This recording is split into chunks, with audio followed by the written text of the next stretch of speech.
오직 하나님의 말씀만이 영적인 지도요, 우리의 삶의 모든 것이 되는 주님의 축복의 말씀인 것입니다.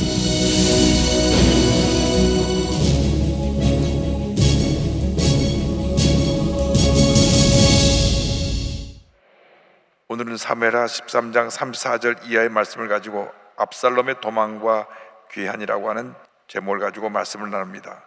압살롬이 형을 죽이고 도망하는 장면이 지난번에 이어서 말씀이 이어집니다. 34절로 36절 보겠습니다. 다 같이요. 이에 압살롬은 도망하니라. 파수하는 청년이 눈을 들어보니 보아라, 뒷산 언덕길로 여러 사람이 오는도다. 요나답이 왕께 아뢰되 보소서, 왕자들이 오나이다. 당신의 종이 말한 대로 되었나이다 하고 말을 마치자 왕자들이 이르러 소리를 높여 통곡하니 왕과 그의 모든 신하들도 심히 통곡하니라. 자신의 누이의 수치를 복수하기 위해서 2년 동안 복수를 준비했다가 양딸 까는 행사에 형만 부르면 또 안 올 터이니까 모두를 불러가지고 같이 잔치하는 자리에서 형을 쳐 죽였습니다. 그리고 압살롬 도망을 가고 나머지 다른 왕자들은 놀래서 호면백산에서 예루살렘으로 돌아와 다윗 왕 앞에 엎드려 통곡을 하니 왕과 모든 신하가 다 같이 통곡한 장면이 오늘 말씀입니다. 10계명의 6계명이 살인하지 말랍니다. 살인하지 말라. 그 말은 하나님께서 온 우주 만물을 지으시고 우리 인간을 하나님의 형상대로 지으셨기 때문에 인간의 생사복을 주관하시는 하나님이므로 우리가 어떤 죄를 지었을 때 하나님을 대신해서 그 죄를 바라면 안 됩니다. 물론 구약의 율법은 그러한 죄를 지었을 때 이렇게 형벌에 처하라고 하는 그러한 법을 만들어 놓았지만은 그 법을 임의적으로 자기가 하나님을 대신해서 시행하면 안 됩니다. 살인죄에 처한 사람은 절차를 거쳐서 그 사람을 사형을 집행해야 되는데 동생 압살롬이 형을 쳐 죽이고 도망한 것입니다. 어디로 도망가느냐? 그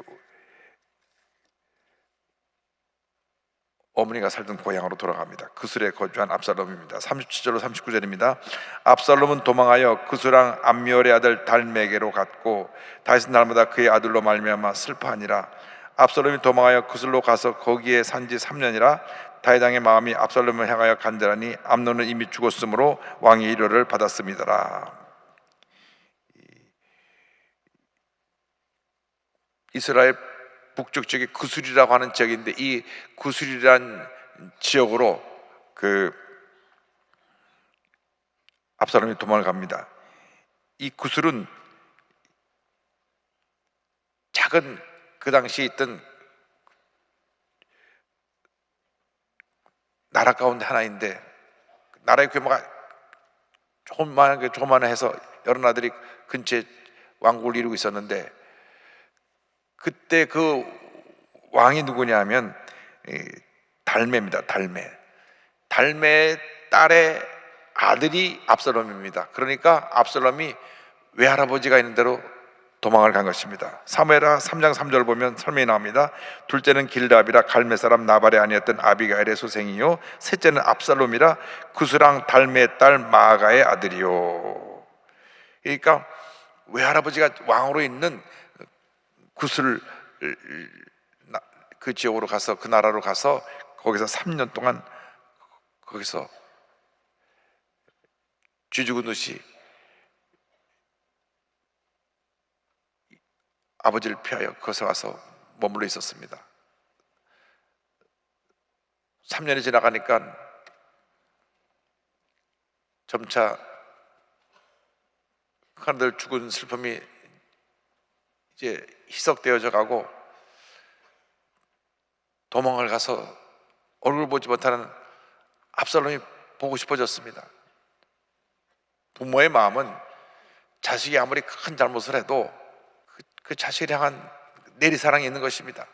물론 다윗이 볼 때 정말 큰 아들을 죽였으니까 첫 번째 장자에 대한 특별한 애정과 사랑이 누구에게나 있습니다.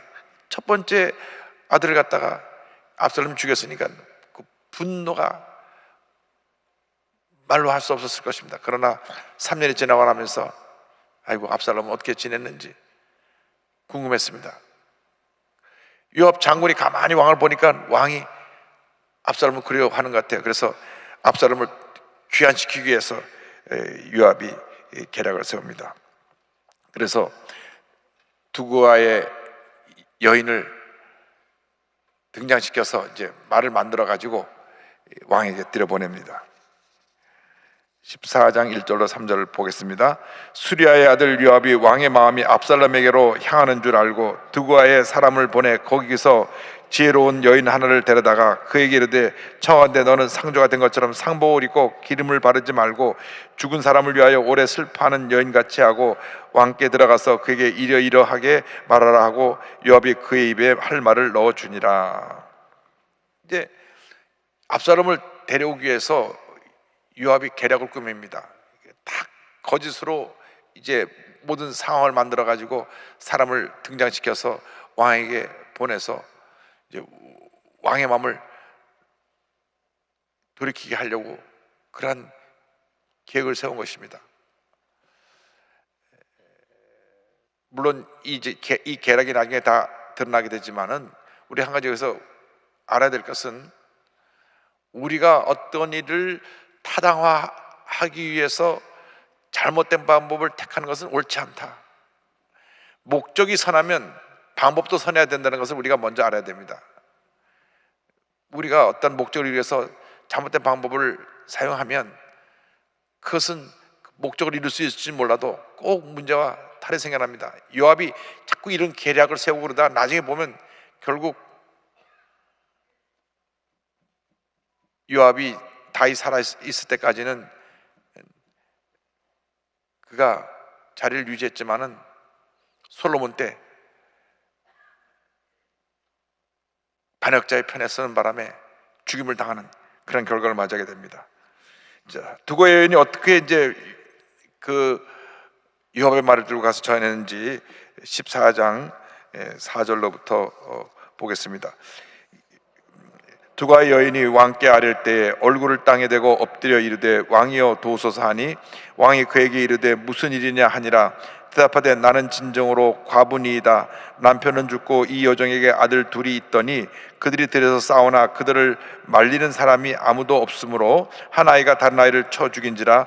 온 족속이 일어나서 당신의 여종 나를 핍박하여 말하기를 그의 동생을 쳐 죽인 자를 내놓으라. 우리가 그의 동생 죽인 죄를 갚아 그를 죽여 상속자 될 것까지 끊겨놓으라 하오니 그러한즉 그들이 내게 남아있는 숯불을 꺼서 내 남편의 이름과 씨를 세상에 남겨두지 아니하겠다 하니 왕이 여인에게 이르되 내 집으로 가라. 내가 너를 위하여 명령을 내리라 하는지라. 여기까지요. 와서 무슨 얘기를 하냐면 왕이요 저는 남편 없이 과부로 이렇게 아들 둘 의지하고 사는데 이 아들들이 나가 싸우다 그만 실수로 형이 동생을 때려 죽였는데 동네 사람들이 다 일어나서 저 살인자는 남겨두면 안 된다. 그래서 큰아들을 마저 죽이려고 합니다. 그렇게 되면 우리 집에 대가 끊어집니다.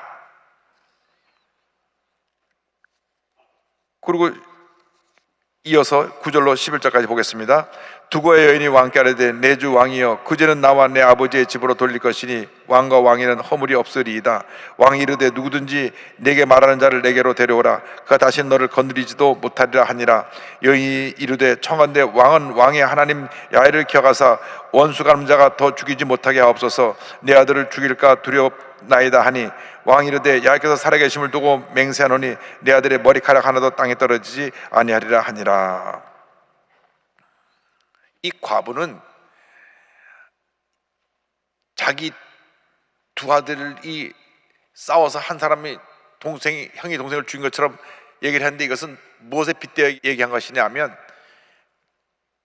압살롬이 형 암논을 쳐 죽인 것을 갖다가 빗대어 가지고 이 두고와 여인의 얘기는 형이 동생을 죽인 걸로 되어 있는데 원래는 압살롬이 형을 죽였으니까 얘기는 비슷하지만 내용은 다릅니다. 또 압살롬은 형을 죽이려고 계획을 잘 세워갖고 죽인 것이고 이 두고와 여인이 말한 자기의 두 아들은 자기들끼리 싸다가 우발적인 사고로 죽은 것입니다. 근데 어쨌든 비슷한 얘기를 그래가지고 아들들이 싸우다 한 사람이 죽었는데 한 사람마저 죽게 됐습니다. 절대 그 사람 죽지 않을 것이다. 누구도 손끝 하나 손대지 못하게 하겠다. 그래서 왕의 해석을 받아내고 난 다음, 그렇다면은 당신이 지금 죽은 아들처럼 내친 압살롬을 회복시켜줘야 될 거 아니냐 하는 호소를 하는 것입니다. 그래서 다윗의 판단에 근거해서 압살롬의 귀환을 호소하는 장면이 12절 이하에 나옵니다. 12절부터 14절까지 먼저 보겠습니다. 여인이 이르되 청하건대 당신의 여종을 용납하여 한 말씀을 내 주와 함께 여쭙게 하옵소서 하니 그가 이르되 말하라 하니라. 여인이 이르되 그러면 어찌하여 왕께서 하나님의 백성에 대하여 이 같은 생각을 하셨나이까? 이 말씀을 하심으로 왕께서 죄 있는 사람같이 되심은 그 내쫓긴 자를 왕께서 집으로 돌아오게 하지 아니하심이니이다. 우리는 필경 죽으리니 땅에 쏟아진 물을 다시 담지 못할 같을 것이오나 하나님은 생명을 빼앗지 아니하시고 방책을 베푸사 내쫓긴 자가 하나님께 버린 자가 되지 아니하게 하시나이다. 자, 왕이 분명히 이렇게 얘기해서 그 동생을 죽인 형은 생명을 보존하고 해함을 받지 않겠다고 그를 사면하는 말씀을 해주셨는데, 그렇다면 당신은 당신의 아들을 용서해 주지 않고 이렇게 내팽개치고 있으니 왕이 스스로 죄를 짓는 것입니다. 왕이 스스로 모순에 빠진 것입니다. 똑같은 일을 놓고 하나는 용서해 주라고 그러고 하나는 용서하지 못한다 그러면 왕이 잘못한 것입니다.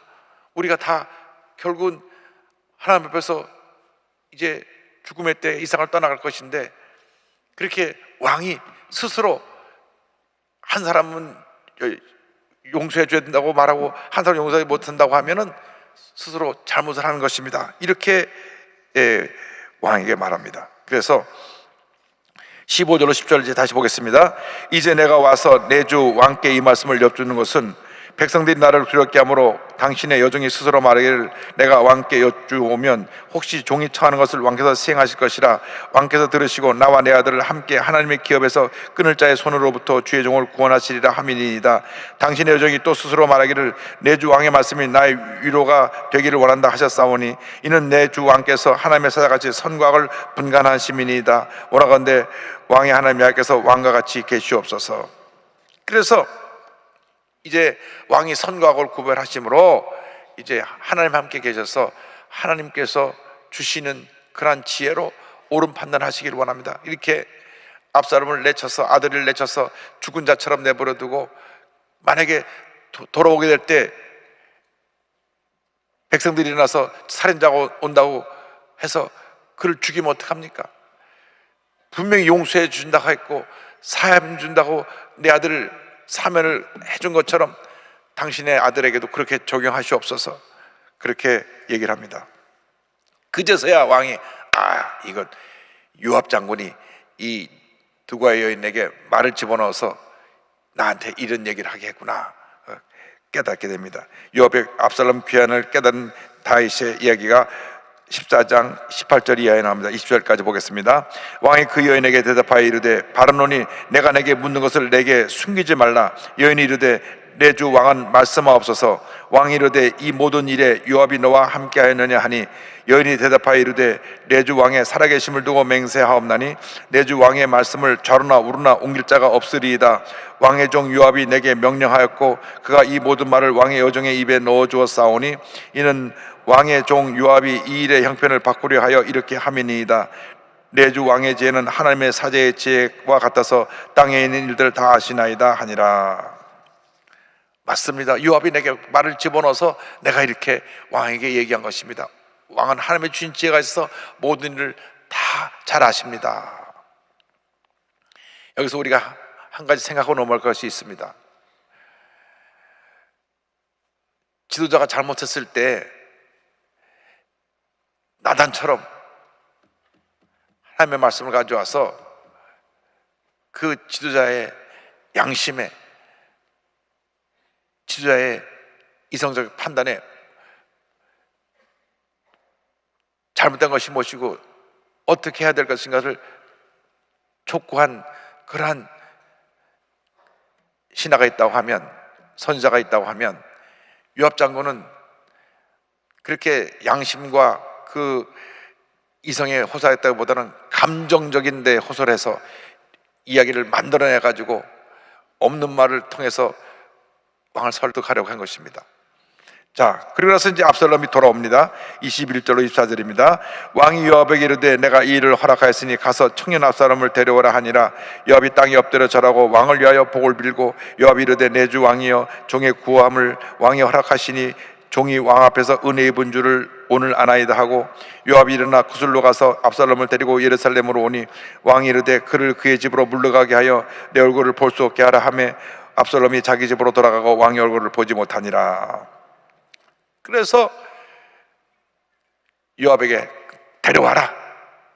왕의 윤호를 받은 요압 장군은 신나서 구슬로 가가지고 다윗 왕께서 당신을 용서해주고 당신을 데려오라 합니다 하고 데려왔는데, 막상 압살롬을 보려고 하니까 마음에 암논을 죽인 나쁜 놈 하는 그 분노가 남아 있었어요. 압살롬을 데리고 왔나이다 보고 하니까 볼일 없다, 자기 집에 가 있을게 해라. 그리고 내칩니다.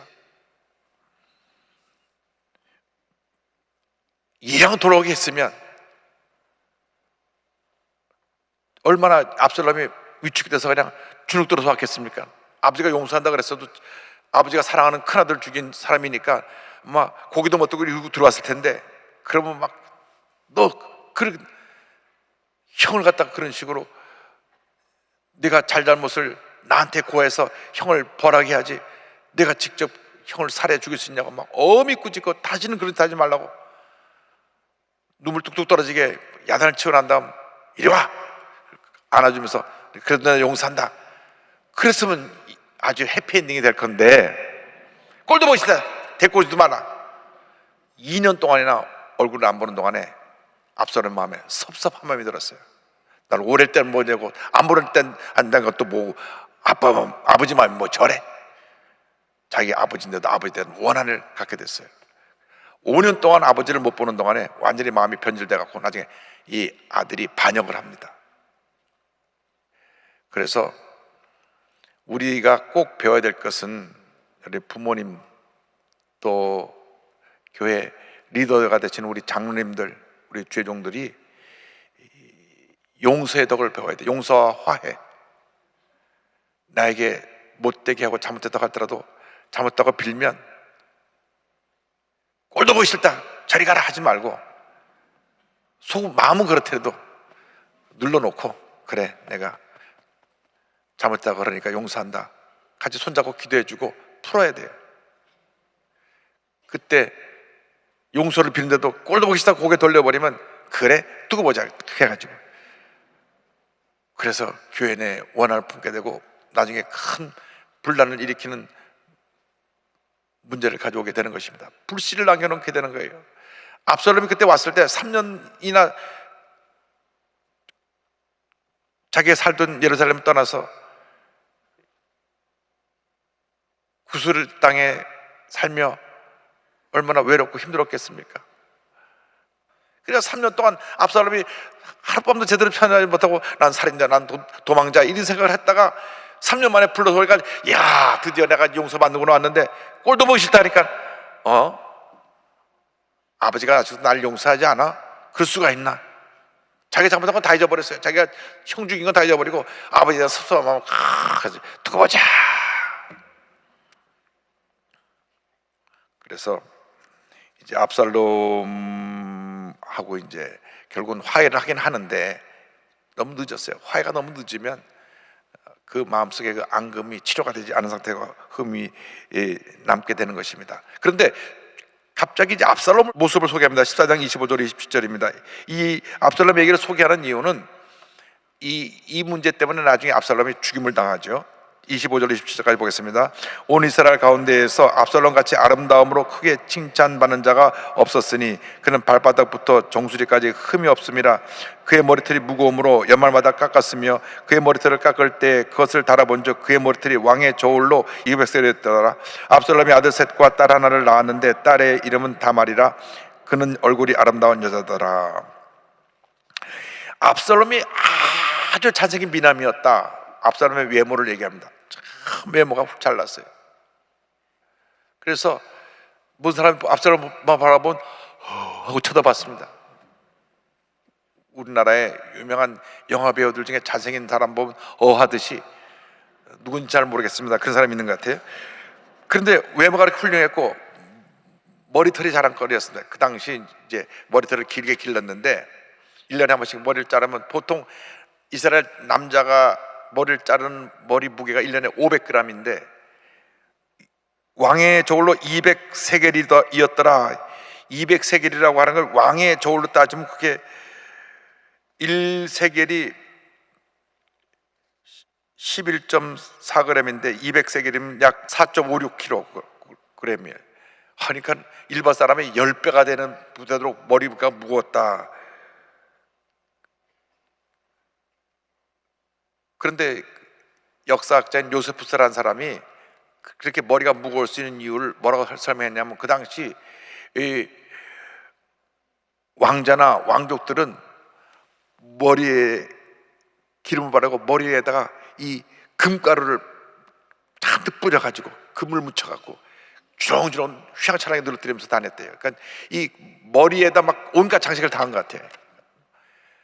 그 미국의 아프리카 원주민들은 머리 막 따갖고 뭘 막 달잖아요. 막 이렇게 그런 식으로 머리 시작을 해서 그 머리가 그렇게 일반 사람보다 10배가 정도가 무거웠다. 머리털이 1년 후에 달아보니까. 근데 이 머리털 때문에 그가 나무에 걸려서 반역을 일으켰다가 죽임을 당하게 되는데, 당시에는 이 머리털에다가 뭐 금가루를 발랐든지 뭐 했든지 그렇게 무겁게 치렁치렁 늘어뜨리고 다니면서 사람들이 지나면서 압살롬 지나간다 이렇게 쳐다보게 만들었어요. 그냥 압살롬 팬으로 가득했어요. 요즘 뭐 BTS라서 방탄소년단이 지나가면 뭐 온 동네가 젊은이들 따라서 난리 친다는데, 그런 식으로 이 압살롬이 자기의 외모를 자랑하면서 그걸 또 자랑하고 다녔어요. 사람들이 자기를 막 흠모하고 따라다니니까 그렇게 자기의 외모를 자랑했는데, 하나님 앞에서 우리가 인간의 자랑을 그렇게 하고 다니면 그 인간의 자랑이 교만이 되어서 파멸의 길로 우리가 가게 되는 것입니다. 우리 인간이 자랑할 것 아무것도 없습니다. 나의 평생 자랑은 주의 십자가로다. 주님의 은혜를 자랑하고 주님의 십자가를 자랑하고 감사하는 우리 모두가 되기를 바랍니다. 여러분, 이 세상 살아갈 때 내가 가진 것 자랑할 게 아무것도 없어요. 다 주님 주신 거 아닙니까? 주님 주신 거 그저 감사하고 또 감사하고 또 감사하고 또 감사해야 되는데, 내가 조금 뭐 가졌다고 그냥 높은 자리에 올라가면 내가 조금 높아졌다고 목에 힘을 주고 외모를 자랑하고 가진 걸 자랑하는 것은 다 부끄러운 일입니다. 압살롬이 그 자랑거리 때문에 죽은 거예요. 내가 잘생기고 이 금머리털 가지고 흐리다가 거기 금머리털이 그냥 나무에 걸려서 죽은 겁니다. 예수 믿는 사람들은 예수님만 자랑해야 돼. 내 가진 것 자랑하면 안 됩니다. 하나님이 부러치면 다 날아가 버리는 거예요. 오늘 새벽에 말씀드린 대로 심령이 가난한 자가 복을 받아요. 천국이 저희 것이에요. 심령이 가난해야 됩니다. 심령이, 나는 아무것도 아닙니다. 그 심령이 가난한 자예요. 그럼 더 주시지. 내가 뭡니다 하면 그게 안 되는 겁니다. 누가 그런 말 하더라고요. 사람은 완장을 채워보면 그 사람을 안다고. 완장 채우면 다들 잘난 거예요. 그래가지고 여러분, 그럴 때 더 겸손하게 더 섬기고 더 낮아지게 되기를 바랍니다. 남한테 박수갈채 받을 때, 칭찬받을 때, 잘한다 그럴 때 더 겸손하게 되기를 바랍니다. 내 가진 거 다 주님이 주신 것인데 그게 자랑거리가 되면 결국은 수치를 당하게 되는 것입니다. 그래서 우리가 일생 살아간 동안 정말 하나님을 택하시고 부르시고 주님의 일을 하게 귀한 사명을 주셨으니 이제는 용서하고 화해하고 힘을 모아서 주님의 귀한 사역을 주님 오시는 날까지 이뤄나가는 우리 모두가 되어야 할 것입니다. 더욱더 열심히 우리가 사랑으로 섬기고, 더욱더 열심히 믿지 않는 사람들 구원해서 주님께 데려오고 하나님의 귀한 역사를 이루는 모두가 되기를 주님의 이름으로 축원합니다. 오늘 여기까지 공부하겠습니다. 기도하겠습니다.